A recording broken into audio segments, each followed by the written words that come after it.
The transport ship landed on the dark metal platform with a heavy sound that shook the walls.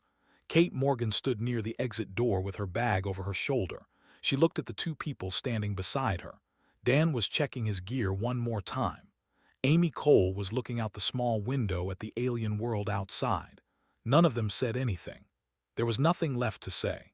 They had traveled 47 light years from Earth to be here, and now the real test was about to begin. The door opened with a hiss of cold air. Kate stepped out first. The sky above was purple and filled with 3 moons.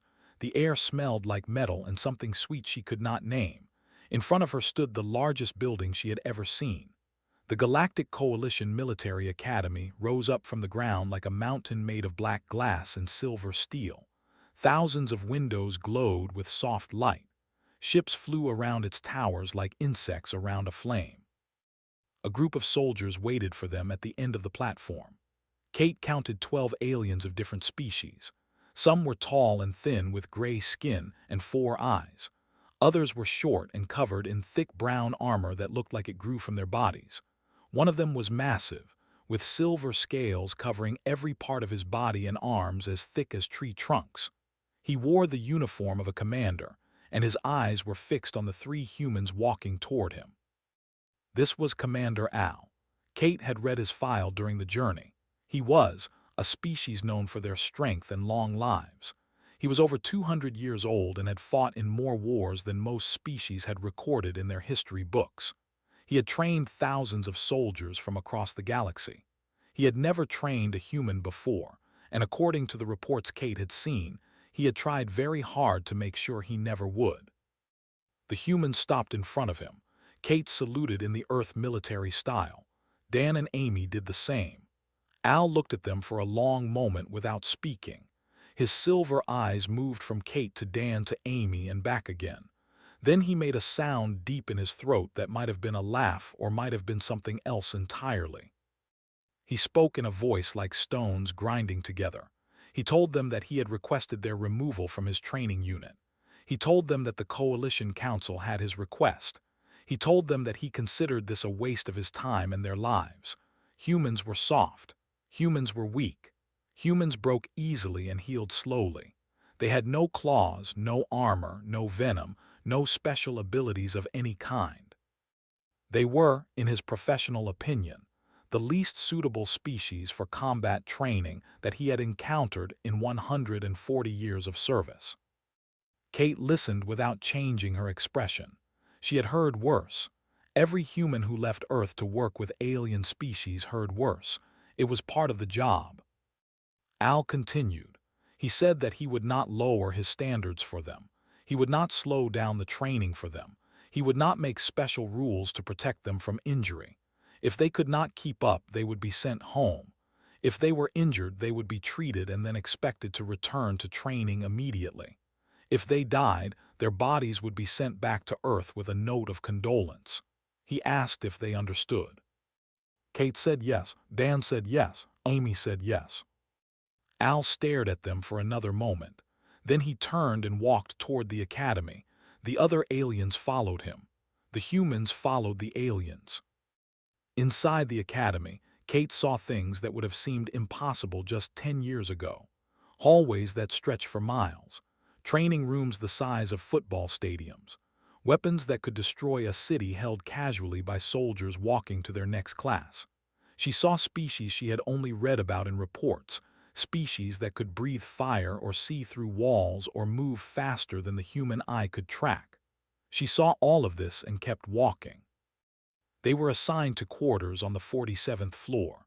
The room was small by alien standards but large enough for the 3 humans. 3 beds, 3 storage units, 1 bathroom, 1 window looking out at the purple sky. Kate dropped her bag on the nearest bed and sat down. Dan closed the door and checked the room for listening devices. He found 2 and disabled them both. Amy set up her medical equipment on the small table in the corner. None of them spoke until Dan gave the signal that the room was clean. Kate told them what she was thinking. She said that Al wanted them to fail.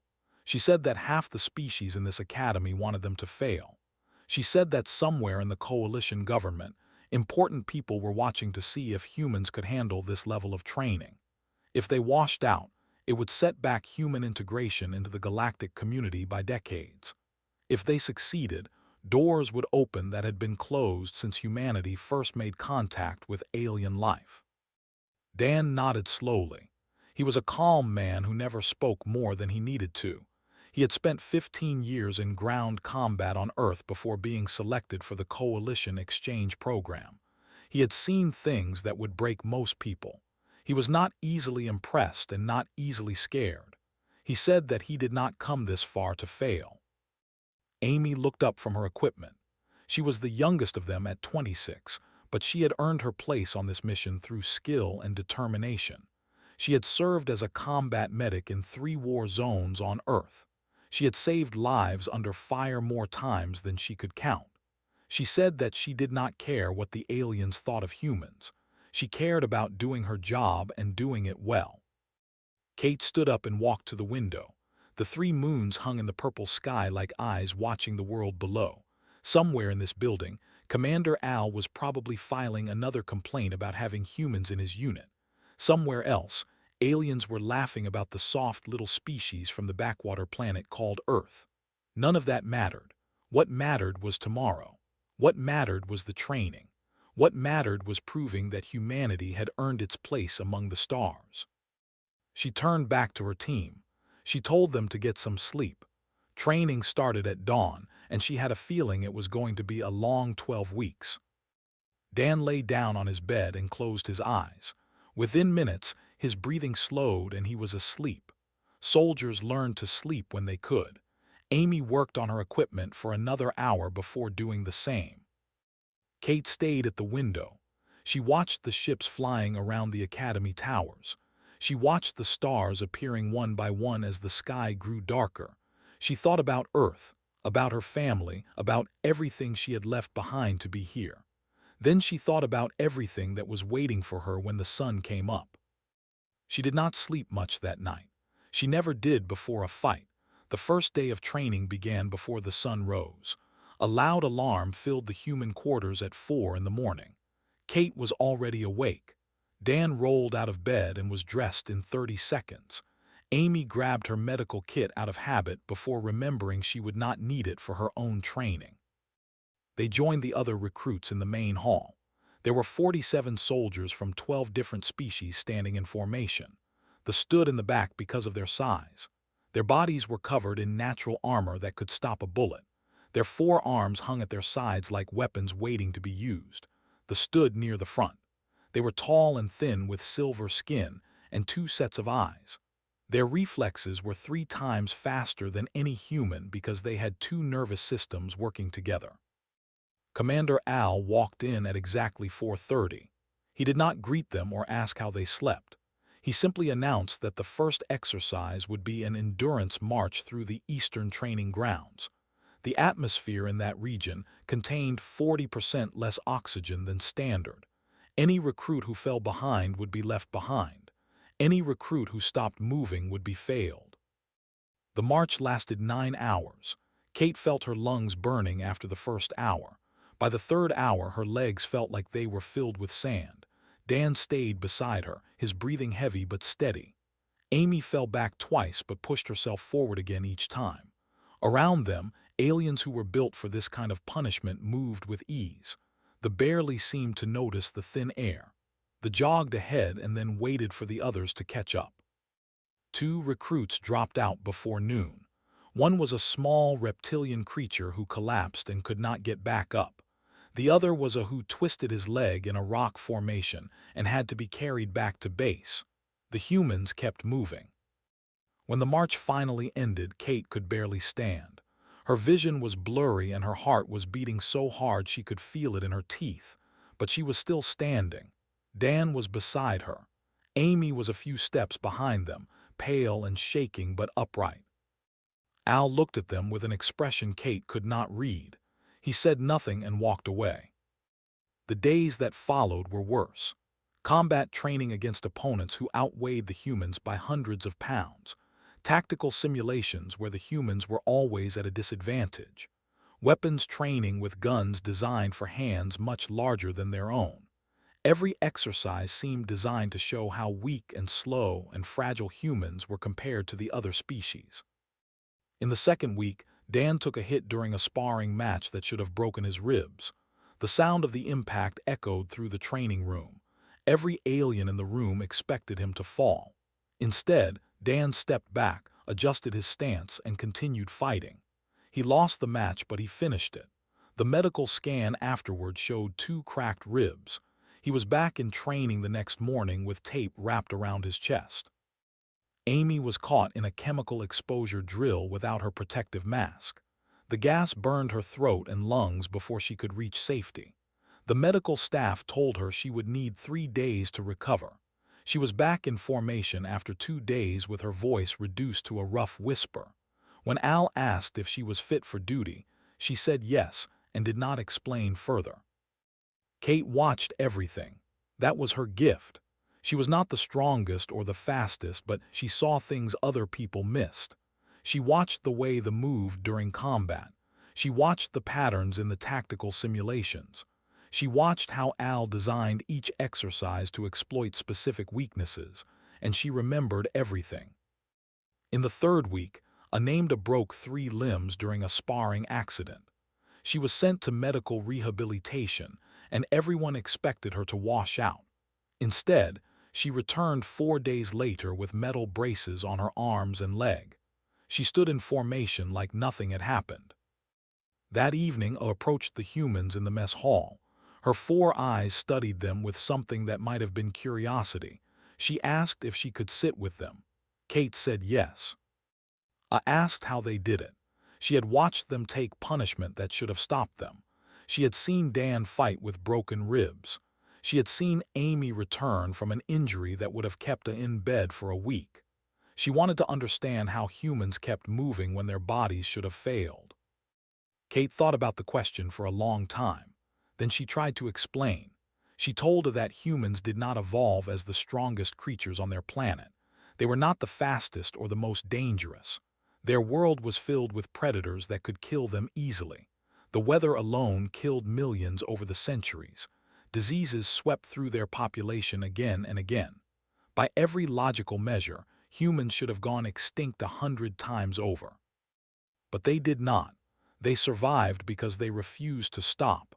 Their bodies learned to keep functioning through pain. Their minds learned to treat agony as information instead of a signal to quit. When a human was injured, something inside them said to keep going anyway. It was not courage. It was not strength. It was simply how they were built. I listened without interrupting.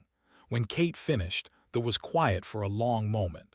Then she said that her people had a word for creatures who did not know when to stop. The word did not translate well, but it meant something like those who run toward death. She said it was not meant as a compliment. Kate smiled and said that humans had a word like that too. They called it being stubborn. I made a clicking sound that Kate was learning to recognize as laughter. From that day forward, she sat with the humans at every meal. She trained with them when the schedule allowed.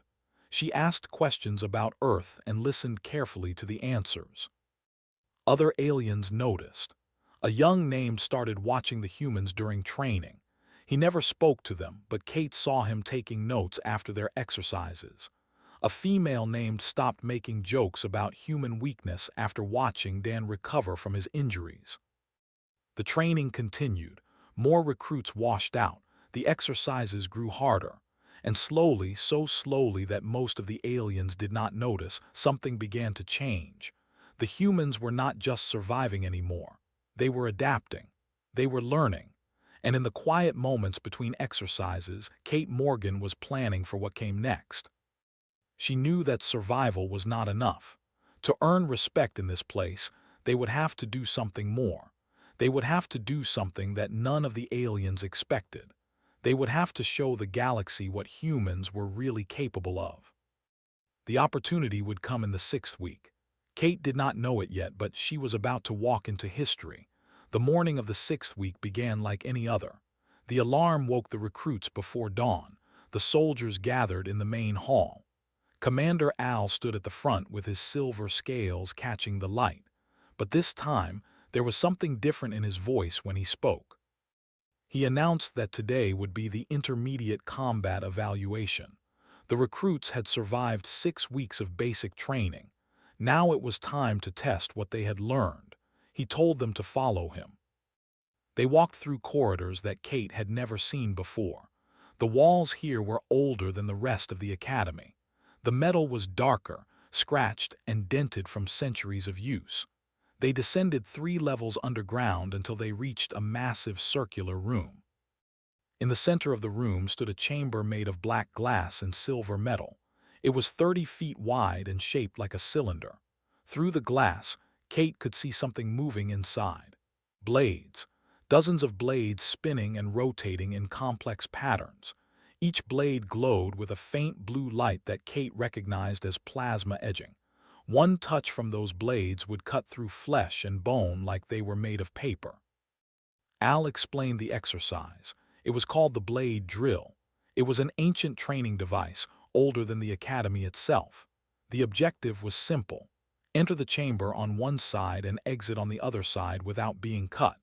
The blades moved in calculated patterns that changed every few seconds. A skilled warrior could learn to read the patterns and move through them. An unskilled warrior would be cut to pieces. He told them that no one was expected to complete the drill on their first attempt. The purpose was not to succeed. The purpose was to learn their limits, to understand how much further they had to go. He showed them the scars on his own arms, pale lines against his silver scales. These were from his first time in the blade drill. He had been young and foolish and thought he was invincible. The blades had taught him otherwise. They went first.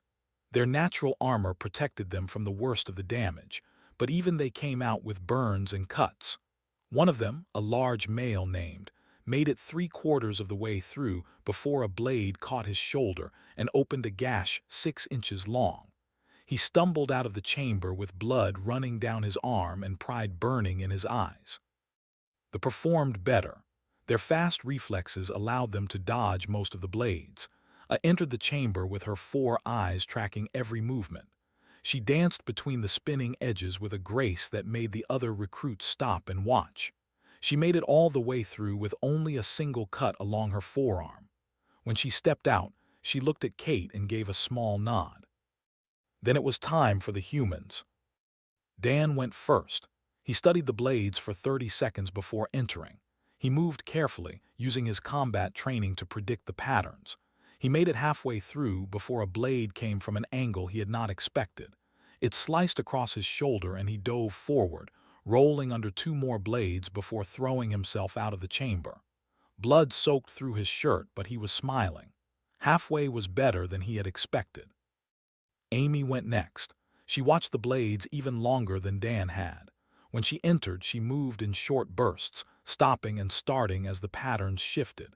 She made it further than Dan, nearly reaching the exit before a blade caught her left arm and burned across her torso. She staggered out with her teeth clenched against the pain. The medical staff moved forward to treat her, but she waved them off. She would wait until the exercise was over. Kate Morgan stepped up to the chamber entrance. She did not move. She stood completely still with her eyes fixed on the spinning blades. The other recruits grew restless. Al was about to order her to begin when she held up one hand without looking at him. 10 seconds passed, 20, 30. Kate did not blink. Her eyes moved back and forth, tracking each blade, following each rotation. Her mind was doing something that no one in the room could see. She was counting. She was measuring. She was building a map inside her head of every blade, every pattern, every gap in the deadly dance of metal and light. 40 seconds. They started muttering among themselves. They exchanged glances. A leaned forward with her 4 eyes wide. Kate stepped into the chamber. What happened next would be remembered for years. Kate Morgan did not run. She did not dodge or dive or throw herself through gaps in the blades. She walked. Each step was placed with perfect precision, her body turning and shifting by fractions of an inch. A blade swept toward her throat and she tilted her head just enough for it to pass. Another blade came for her legs and she stepped over it without breaking stride. A third blade spun toward her chest and she turned her body sideways, letting it pass so close that it stirred the fabric of her shirt. She walked through the blade drill like she was taking a stroll through a park. Her face showed no fear, no panic, no strain, just calm focus, just absolute concentration, just a human being doing what humans had done for 200,000 years, watching, learning, adapting, surviving. She reached the center of the chamber. The blades were thicker here, faster, more unpredictable. Any normal soldier would have been cut a dozen times by now. Kate Morgan kept walking. A blade came from her left and she dropped her shoulder. A blade came from her right and she stepped back. A blade came from above and she ducked forward, letting it pass over her head while she continued moving toward the exit. The last 10 feet were the hardest. The patterns changed 3 times in rapid succession. Kate stopped for half a second, her eyes flicking left and right. Then she moved again, her body weaving between the blades like water flowing around stones. She stepped out of the chamber on the far side. Not a single mark on her body. Not a cut, not a burn, not even a tear in her clothes. She had walked through the blade drill without being touched. The room was completely silent. Every alien stared at her with expressions ranging from disbelief to shock to something that might have been fear. A's mouth hung open, had forgotten about the wound on his shoulder. Even the medical staff had stopped moving. Commander Al walked toward her slowly. His silver eyes studied her face like he was seeing a human for the first time. He asked her how she had done it. Kate thought about the question. She told him that human brains were built to find patterns. It was how her species had survived on a dangerous world. They saw patterns in the weather, in the seasons, in the movements of predators. They saw patterns everywhere, even where none existed.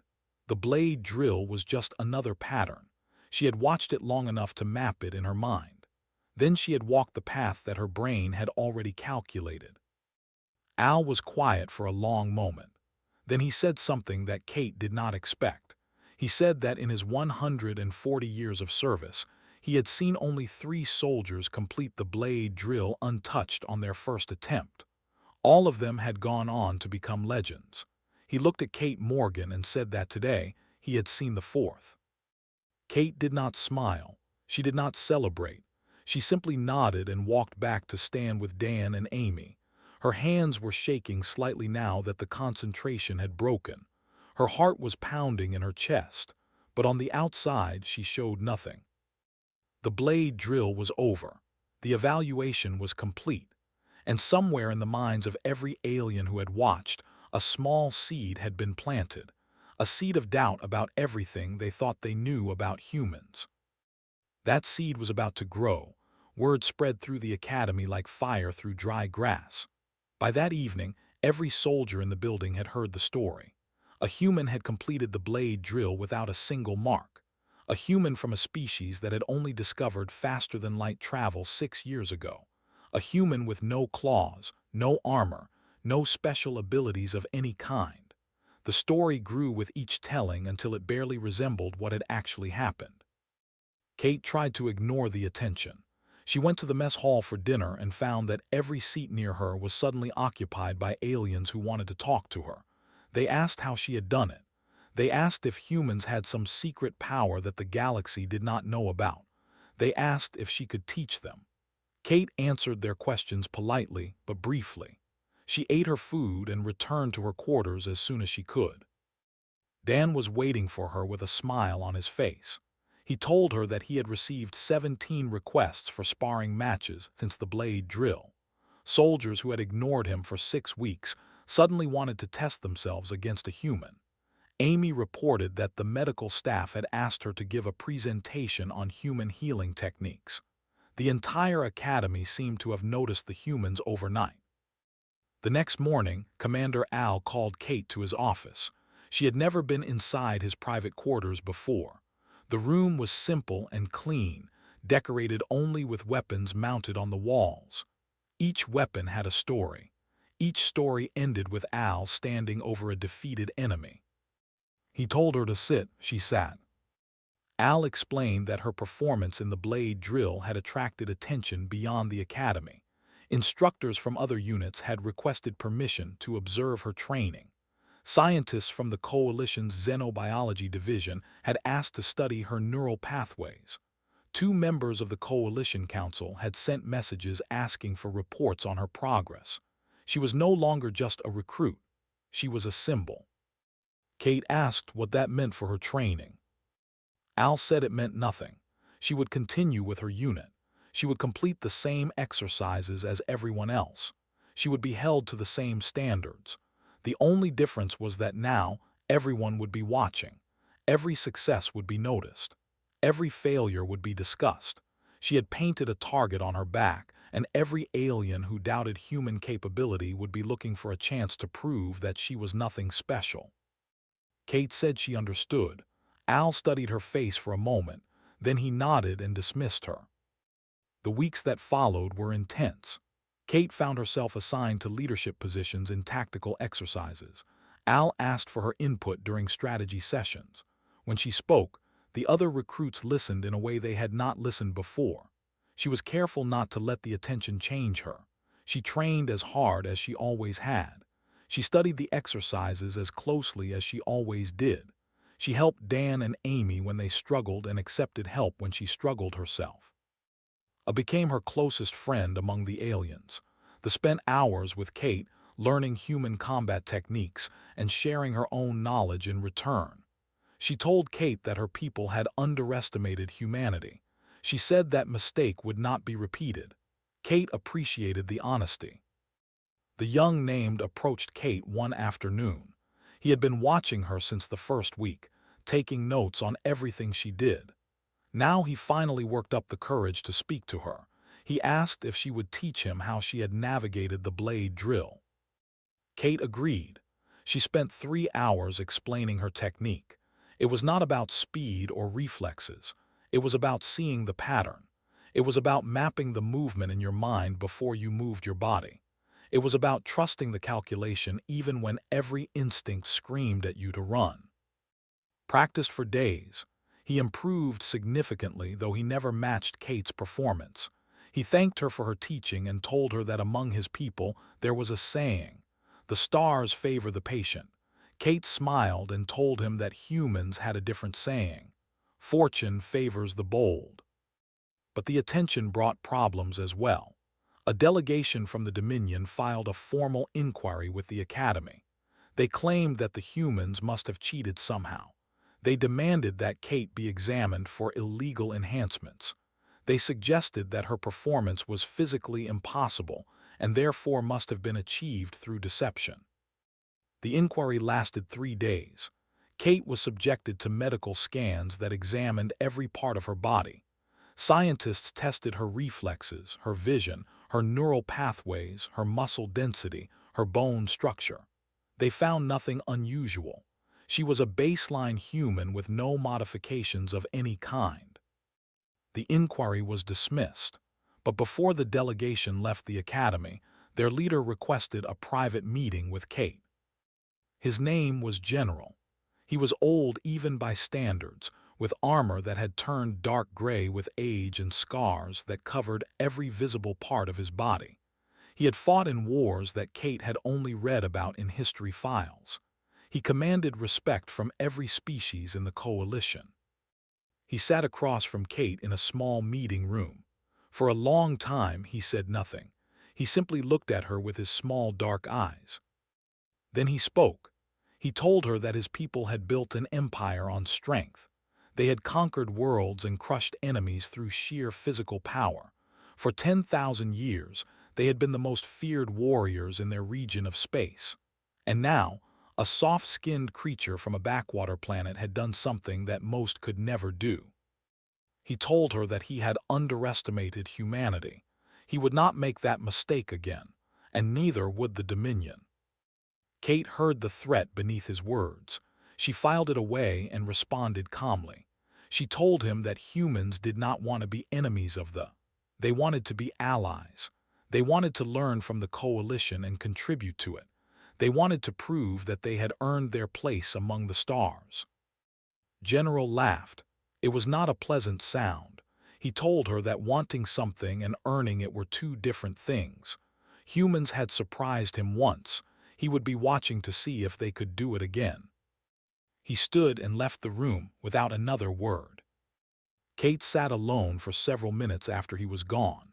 She thought about what he had said. She thought about the weeks of training still ahead.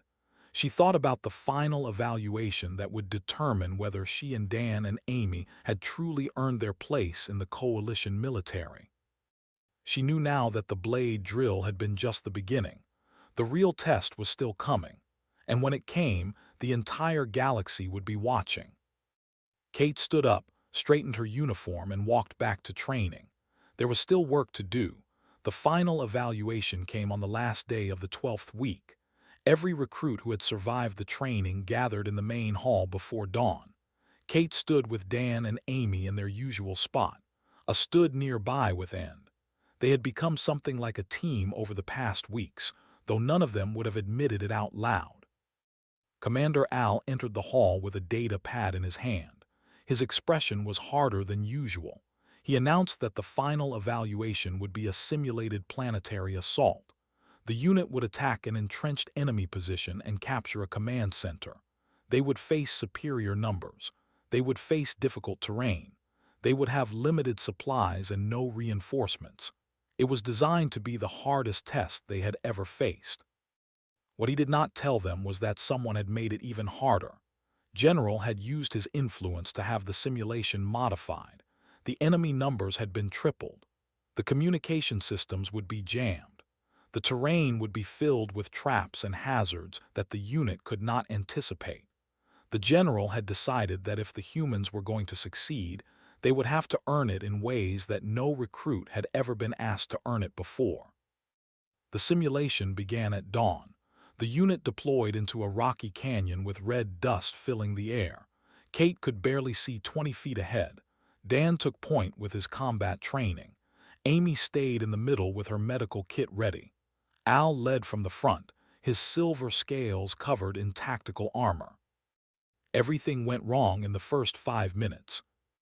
Enemy soldiers appeared from positions that should have been empty.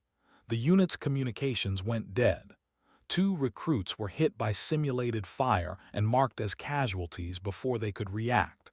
The formation broke apart as soldiers scattered for cover. Al tried to rally them. He moved forward to engage the enemy and walked directly into an artillery strike that the simulation had not warned them about. His armor locked into protective mode and he collapsed, marked as combat disabled. The chain of command shattered. The remaining soldiers huddled behind rocks and debris, pinned down by enemy fire from 3 directions. Was bleeding from a wound in her leg. Was trying to reach 2 trapped soldiers and taking fire every time he moved. Was staring at the chaos with wide eyes, frozen by the sudden collapse of everything they had trained for. Kate looked at the situation and made a decision. She stood up behind her cover and called out to the unit.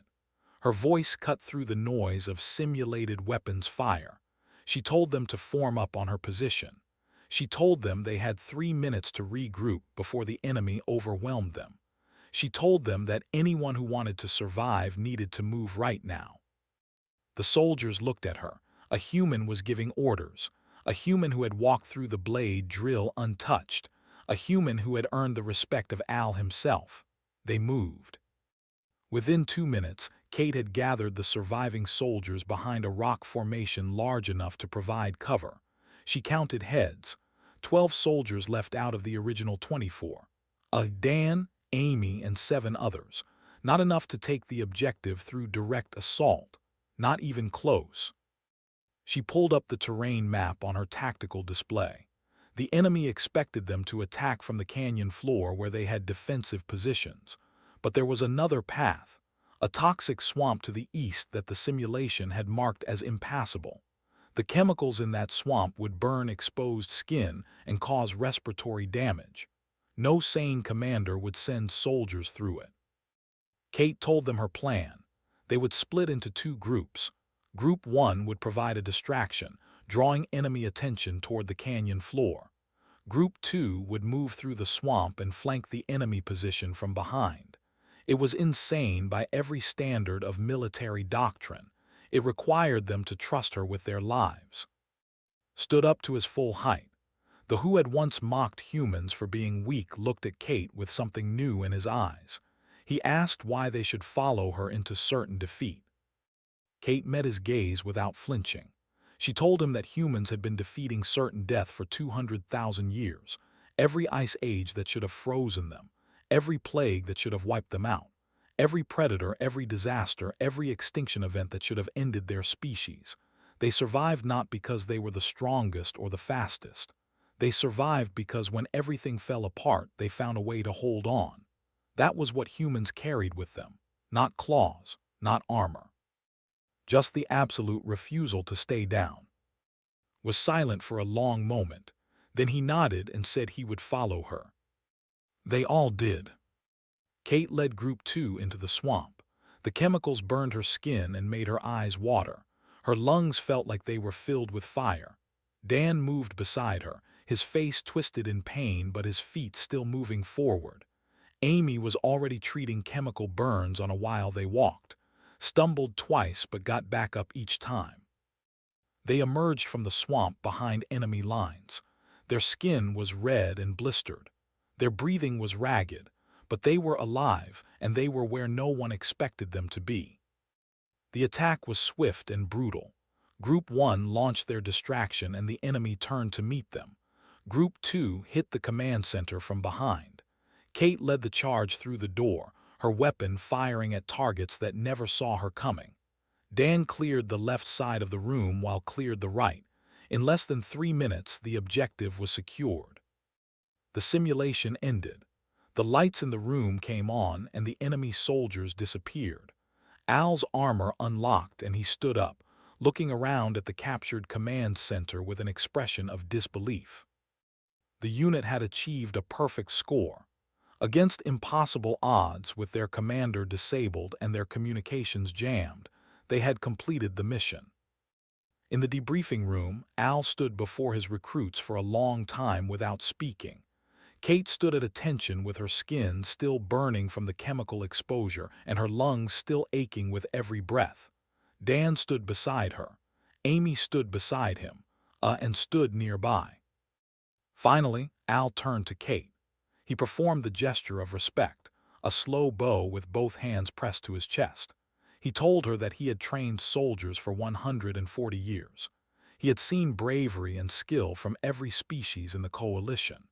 But he had never seen anyone walk through the blade drill unmarked, and he had never seen anyone lead a broken unit to victory against impossible odds the way she had. He asked her what humans called what she had done. Kate thought about the question. Her body ached. Her skin burned. She was exhausted in ways she had not known were possible, but she was still standing. Her people were still standing. They had come to this place as outsiders, as jokes, as the soft little species from the backwater planet. They were leaving as something else entirely. She shrugged and told him that humans called it Tuesday. The room was silent. Then a made her clicking laugh, joined her, even made a rumbling sound that might have been a chuckle. Al's face did not smile, but his silver eyes softened in a way that Kate had never seen before. Outside the debriefing room, the stars burned cold and bright in the purple sky. Ships flew between worlds. Empires rose and fell. The galaxy continued on as it always had, vast and ancient and indifferent to the small beings who traveled through it. But something had changed. In this academy on this day, a human had proven that her species belonged among the stars. The story would spread from soldier to soldier, from planet to planet, from species to species. Humans were not weak. Humans were not fragile. Humans were something far more dangerous. They were survivors. Kate looked out the viewport one last time. Then she turned back to her unit, her team, her family, and began planning for whatever came next. The galaxy had taken notice of humanity. It would never see them the same way again.